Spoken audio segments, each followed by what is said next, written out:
Muri no generation tugezeho sigaye usanga bavuga ngo umukobwa w'isugi cyangwa se umukobwa ukiri isugi ngo ni umukobwa iwabo baroga. Rimwe na rimwe ugasanga abakobwa benshi bakora imibonano mpuzabitsina kugira ngo berekane ko iwabo bataroga, bari kugira ngo baheshe iwabo isura nziza.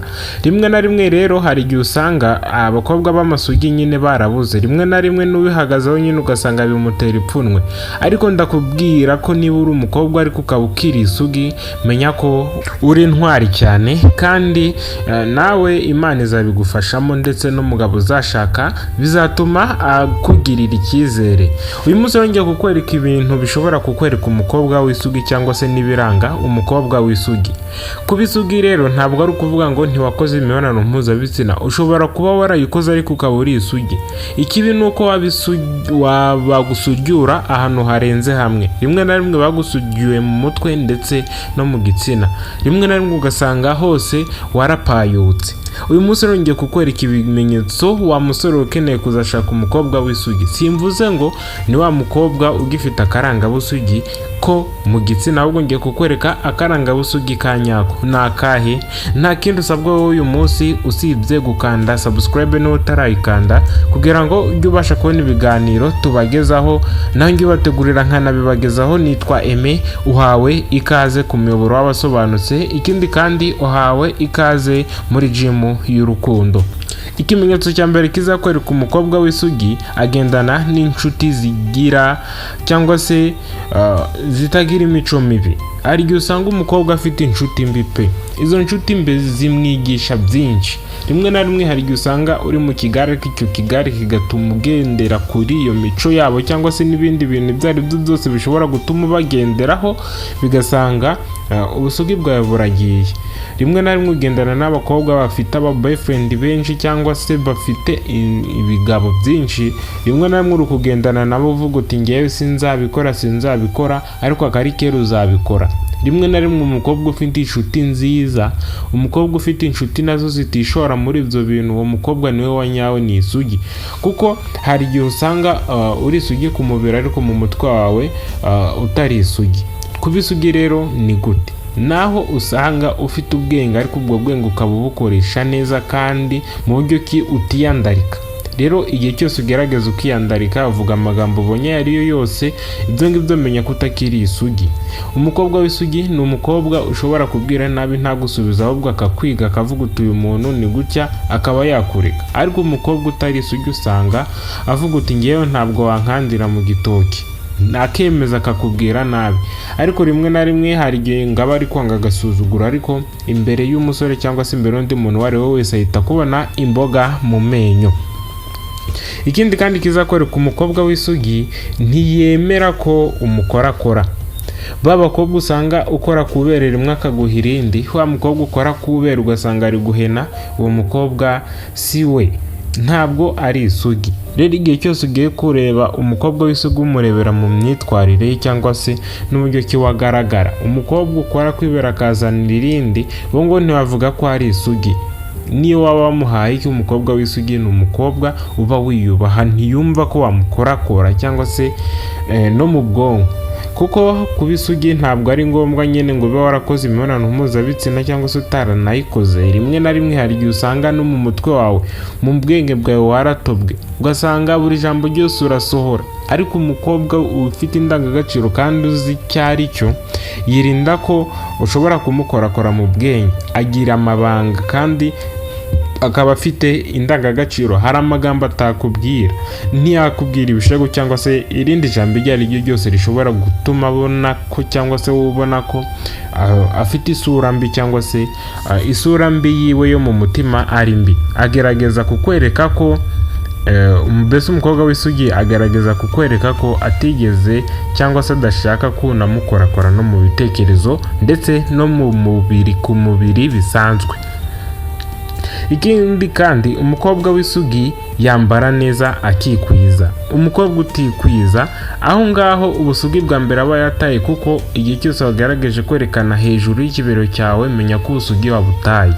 simvuze ngo wakoze imibonano mpuzabitsina, ahubwo gukora imibonano mpuzabitsina uba waramaze guta ubusugi kera, kuko ubusugi buhera mu bwenge, mu myambarire, uburyo kugaragara n'ubusugi bwawe bugaragarira. Iyo ujya ugerageza, niba ushaka kuba umukobwa w'isugi, ushatse ubusugi bwawe wabusubirana da. Ikindi kandi kizakwereka umukobwa w'isugi, ntabwo ajya agerageza kwerekana imico ye mibi ndetse n'indangagaciro ze mbi, ahubwo agerageza kubibungabunga. Rimwe na rimwe hari igihe usanga pe umukobwa afite indangagaciro nziza, ariko igihe ari iwabo cyangwa se mu mutima we, ugasanga we n'umutima we niwe babizi, ariko abandi babona ko nyine ari umukobwa mwiza uvuga neza, ariko mw'imbere yiwe afite intambara ikomeye. Rimwe na rimwe umukobwa nyine usanga ufite imico myiza, ingeso nziza, buri kimwe cyiza kuri we, rimwe na rimwe umukobwa nyine nawe ni isugi, ariko ashobora kukwereka ubwo busugi ariko yarapayutse. Ariko icyiza, uwabikweretse ashobora no kuzabikurikiza, ahubwo akaba yarafite nk'ikintu cyamubase gituma atakivaho rimwe na rimwe bitewe n'uko atagufite. Rero igihe cyose uri kumwe n'umukobwa ariko ugasanga afite umuco ndetse n'indangagaciro, ngo niwe wanyawe kandi ni isugi. Umukobwa wundi ni umukobwa ugira intego ndetse n'indangagaciro zihamye. Rimwe na rimwe hari igihe usanga umukobwa adafite intego, ugasanga ibintu byose ari kubikora avuga uti wenda gukorera udufaranga akavuga uti, ugasanga umukobwa akorera amafaranga akayarya, ariko ugasanga wenda nka gaze yashize agahamagara umusore ngo ngurira gaze cyangwa se ikindi kintu icyo ari cyo cyose. Umukobwa rero yataye ubusugi kera, kuko umukobwa w'isugi ayirinda kwerekana ko ntacyo ashoboye. Umukobwa werekana ko byose buri kimwe cyose agishoboye, bituma ahabwa agaciro kurusha undi werekana ko ari mwiza ariko ntacyo ashoboye. Kuba ushoboye kuba mwiza, ibyo ngibyo birashira, kuko n'isabune irashira kandi yari nini, na bombi irashira kandi naryoha. Nawe rero uko nguko umeze bizashira. Rero gerageza, niba uri n'umukobwa, kwerekana ubusugi bwawe simvuze ngo ugende wambaye ubusa cyangwa se ugende ufite ikindi kintu icyo ari cyo cyose, ahubwo umukobwa w'isugi arangwa no kuba ari umuntu ufite indangagaciro zihamye. Ikindi kandi, umukobwa w'isugi arangwa no kutemera igitutu cy'urungano. Rimwe na rimwe hari igihe usanga uba ufite inshuti urungana, abo mwiganye bose baravuga uti, niba utarasambana cyangwa se niba utarakora imibonano mpuzabitsina, iwanyu muraroga, iwanyu barakuroze, iwanyu muraroga. Ntukagendere kuri icyo gitutu, ahubwo gerageza uvuga uti, reka nihesha agaciro, nzabona umugabo wa nyawe. Kandi icyo nzi cyo, igihe cyose ushakanye n'umugabo ukabona ko uri isugi, nyaboneka agerageza kukurinda icyo ari cyo cyose gishobora kukubabaza, kuko ntabwo yamera nka wa mukobwa asanze yararangaye, rimwe na rimwe ukagira ngo yaranabyaye.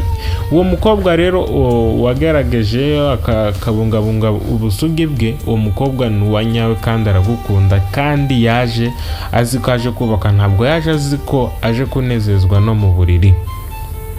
Umukobwa w'isugi rero ni uwo nguwo, wa mukobwa utemera igitutu cy'urungano.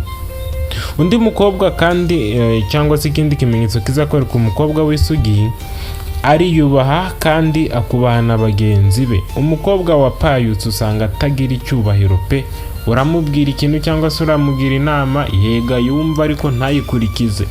Rimwe na rimwe ugasanga ubuzima bwiwe mbese ntabwo yubahana, uramubwira ikintu ntakumve, ukora ikintu ntacyumve cyangwa se ntashake no kucyemera. Nyaboneka uwo mukobwa ntabwo akiri isugi, yarapayutse. Kuba isugi mu mutwe ndetse no ku gitsina ni bimwe mu bishobora gutuma nyine ubusugi bwawe bugaragara cyangwa se butagaragara. Icya mbere ni mu mutwe, ubwo ku mubiri ntabwo bwakwemera ubwo mu mutwe butarafunguka. Rero umukobwa wese wagaragaje guta ubusugi, rimwe na rimwe usanga yarabanje kubuta mu mutwe. Ikindi kandi kizakwereka umukobwa w'isugi ni ukuba inyangamugayo. Kuba inyangamugayo igihe cyose wabaye inyangamugayo niho usanga utakwemera gukandirwa mu gitoki cyangwa se gukora ikintu icyo ari cyo cyose bitewe n'igitutu cyangwa se ikindi icyo ari cyo cyose, ahubwo ugakora ikintu kuko ugishaka, ntugikore kuko abandi bagishaka.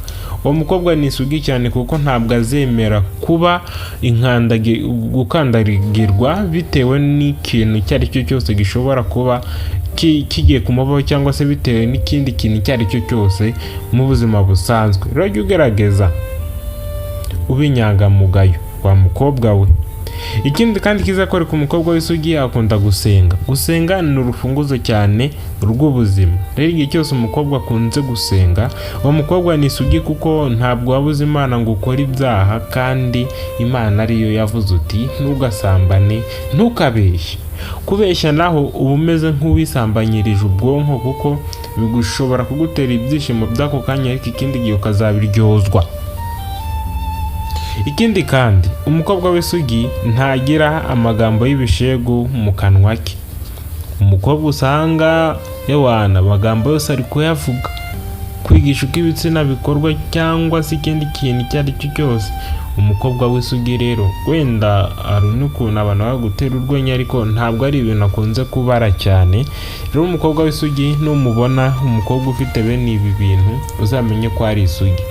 Kuba mvuze ubusugi rero ntabwo ari ubusugi bwo kuvuga ngo umukobwa wenda yajyamanye n'umusore birangira nyine ubusugi butaye, ahubwo ubu busugi twavugaga ni ubusugi bwo mu mutwe ndetse n'ubusugi bwo ku mubiri. Rimwe na rimwe umukobwa hari igihe usanga yarapayutse pe mu bwonko, ariko ugasanga aracyari isugi bitewe n'uko yagerageje kugira ubwenge buke.